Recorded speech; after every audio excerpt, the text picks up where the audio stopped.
Hello everyone, how to Tuts back with another new video, and in this video I'll guide you how to delete your TikTok account from PC. So go to your Google Chrome or any browser you want, then search the type the word tiktok.com on your browser.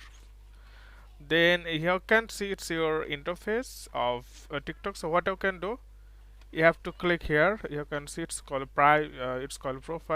Once you hover there, then you can see the option settings. Simply tap click on the settings option, and then you can see account control delete account. Okay, simply click here delete, and then you can see continue. You have to click continue.